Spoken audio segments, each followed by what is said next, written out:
Today I greet you from the Sea of Marmara. That's right, this summer I've made Istanbul my new home. My new neighborhood is called Moda. It is located on the Asian side within the district of Kadıköy. From its high, jutting cape, you can see the calm waters of the Marmara stretching wide, dazzlingly beautiful and always swept by refreshing sea breeze. Moda, though it may sound like a nickname, it is the official name of the neighborhood. It came from an Italian word meaning fashion. From antiquity, when the city of Chalcedon was founded, up until the 19th century, this area was more countryside than a city. But in the 19th century, wealthy Levantines, Armenians, and Greek families began building their elegant summer mansions here. Wait, who are the Levantines? They were Italian, French, British, and people of other European origin who had settled in the Ottoman lands, especially Constantinople, Smyrna, and Aleppo. In the late Ottoman period, many left crowded Pera and Galata and crossed the Bosphorus to spend their summers here in Moda. They built graceful villas and seaside mansions, turning this district into a place of leisure and culture. For them, Moda felt more open, liberal compared to the stricter norms of the center of Constantinople. According to an article Tesettür ve Peçe on a women's journal Kadınlar Dünyası, there was no control over women's outfit in Moda, and women could walk without a çarşaf and face cover. When people set out for their summer villas, they would often exclaim, "À la mode." That phrase lingered, and it is said to be the reason why this district is still called Moda today. Some of the mansions built back then still stand scattered around the neighborhood. And now, I'm about to visit one of the most important mansions. This mansion was built by a wealthy Englishman, Mr. Dawson. Later, it was acquired by another rich Levantine family, the Whittles. Over the years, the house changed hands several times. Today, something unusual catches the eye in the garden. A car from South Korea, the Sangyong Muso. A curious sight, isn't it? Why would a Korean car be parked here? The answer leads us to the mansion's final resident, Baris Manco. A household name, a cultural icon. His voice still echoes across Turkey. 26 years have gone by since his passing, yet his songs remain as alive as ever in the nation's memory. Now the mansion is preserved as the Baris Manco Museum. Let's step inside.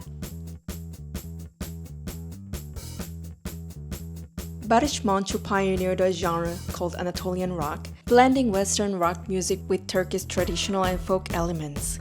He infused progressive rock with social issues, humor, and Anatolian culture, releasing over 200 songs during his lifetime, and achieving tremendous sales not only in Turkey, but also across Europe and Japan. But Baris Manco was more than just a musician. He was a beloved TV host for audiences of all ages and a prominent social icon. He was a true influencer and ambassador even before those terms existed. Part of his show 777'ye, specifically the segment Adam Olacak Çocuk, was filmed right here in this house. In his shows, he famously said, Baris Manco Moda 81.300 İstanbul. Haftaya pazara tekrar karşı olmak umuduyla. Imagine a superstar publicly sharing his home address on one of the most popular shows of the time. That bold statement became a punchline, etching his address into the minds of the nation. As a result, the district of Moda naturally became associated with Baris Manco, a place that evokes music, freedom, and creativity. On the day he passed away in 1999, his diary was left open on the table with a Nokia phone and the keys to his Muso car resting on top. So let's return to the Muso. Why is a Korean car parked in front of his house? Through the TV programs he hosted, Baris Manco traveled all over the world.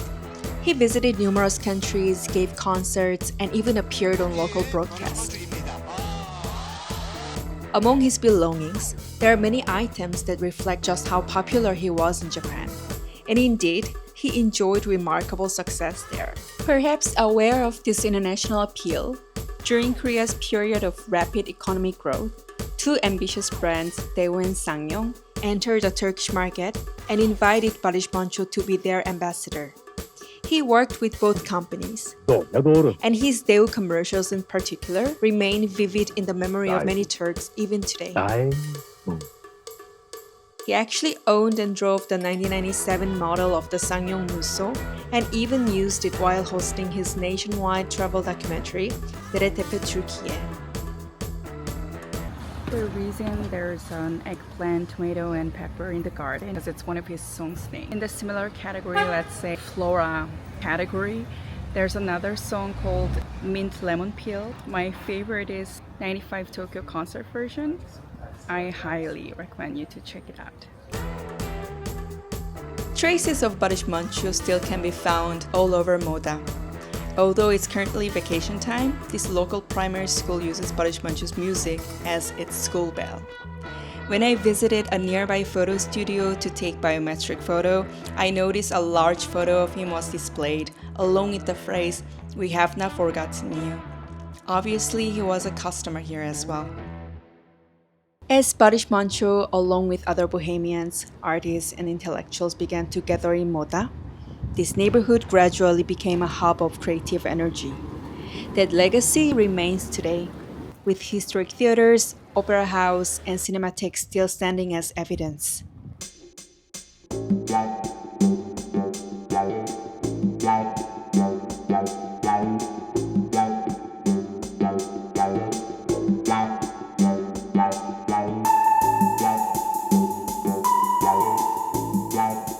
At the Moda Pier, there's a small library.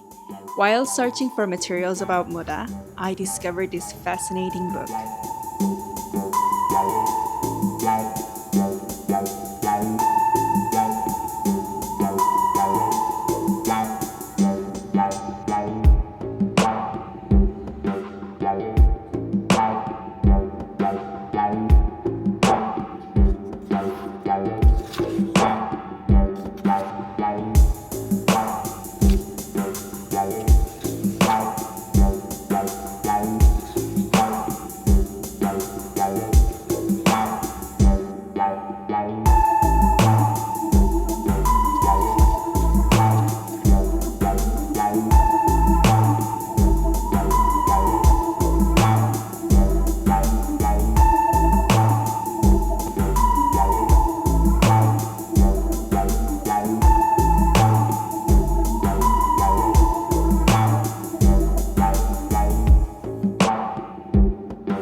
The Ottoman intellectuals who once walked this street, the Bohemian artists including Baris Manco, they must have been inspired by Moda's unbelievably beautiful scenery and romantic nature.